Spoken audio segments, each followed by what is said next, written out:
আসসালামু আলাইকুম রাহমাতুল্লাহ। আলহামদুলিল্লাহ। আজকে আমাদের খামারে নতুন কিছু ছোট্ট মেহমান যুক্ত হয়েছেন। আপনারা দেখতেই পাচ্ছেন এই চঞ্চল মুরগির বাচ্চাগুলোকে। এই বাচ্চাগুলো আসার গল্পটা একটু অন্যরকম। একজন বিক্রেতা ভ্যানে করে আমাদের এলাকায় মাইকিং করে বাচ্চাগুলো বিক্রি করছিলেন। আমার পরম শ্রদ্ধেয় আম্মাজান পরম মমতায় আমাদের খামারের জন্য এই মুরগির বাচ্চাগুলোকে কিনে রেখেছেন। আমি যখন দুপুরবেলা কাজ শেষ করে বাসায় ফিরলাম তখন দেখলাম আমার আম্মাজান এই চমৎকার বাচ্চাগুলোকে কিনে রেখেছেন। আপনারা দেখতেই পাচ্ছেন এখানে মূলত ২ রঙের বাচ্চা আছে, লাল আর কালো। বিক্রেতা আম্মাজানকে বলেছেন লালগুলো লেয়ার মুরগি এবং কালোগুলো টাইগার মুরগি। কিন্তু একজন খামারি হিসেবে আমি যা বুঝতে পারলাম এগুলো আসলে আলাদা আলাদা কোনো জাতের মুরগি নয়, বরং একই জাতের বাচ্চা, শুধু রংটা একটু ভিন্ন। এগুলো পুরোপুরি টাইগার বা লেয়ার কোনোটিই নয়। সম্ভবত এগুলো কোনো নতুন ক্রস বা মিশ্র জাতের মুরগির বাচ্চা। অনেক সময় ভ্রাম্যমাণ বিক্রেতারা বিক্রির উদ্দেশ্যে ভিন্ন ভিন্ন জাতের নাম বলে থাকে, তাই আমাদের কেনার সময় একটু সতর্ক হয়ে কিনা জরুরি। ইসলাম আমাদের শিক্ষা দেয়, যে আমাদের ধোঁকা দেয় সে আমাদের অন্তর্ভুক্ত নয়।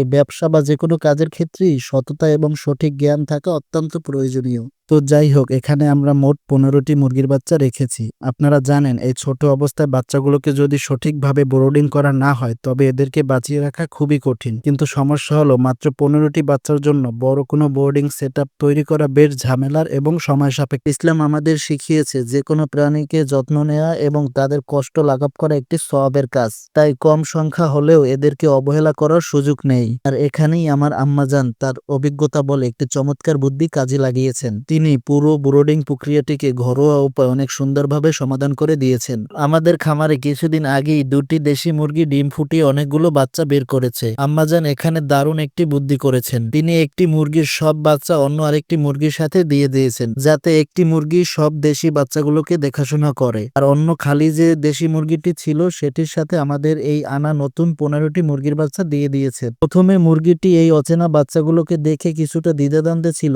কিন্তু কিছুক্ষণের পরই সে এদের নিজের বাচ্চা হিসেবে আপন করে নিয়েছেন। সুবহানাল্লাহ। যার ফলে আমাদের এই নতুন বাচ্চাগুলো কৃত্রিম তাপের বদলে মায়ের পরম মমতা ও প্রাকৃতিক উষ্ণতা খুঁজে পেয়েছেন। আলহামদুলিল্লাহ, বর্তমানে আমাদের দেশি মুরগির বাচ্চা এবং নতুন কেনা বাচ্চাগুলো সবগুলোই পরিপূর্ণ সুস্থ এবং সবল আছে। যেহেতু বাচ্চাগুলো এখনো একদম ছোট, তাই পরিপূর্ণভাবে বোঝা যায় না এগুলো কোন জাতের মুরগি। আশা করি কিছুদিনের মধ্যেই মুরগিগুলো যখন একদম বড় হবে, পাখনা জ্বালাবে, তখন বোঝা যাবে এগুলো কোন জাতের মুরগি বা দেখতে কিরকম হয়। এখন ইনশাল্লাহ আমরা আবার আপনাদেরকে এই মুরগিগুলোর জন্য একটি ভিডিও তৈরি করে দেখিয়ে দেবো ইনশাআল্লাহ। তো যাই হোক, আপনারা সকলেই আমাদের এই ছোট্ট খামারটির জন্য দোয়া করবেন, আল্লাহ পাক যাতে আমাদের এই পরিশ্রমে বারাকা দান করেন। আসসালামু আলাইকুম রাহমাতুল্লাহ।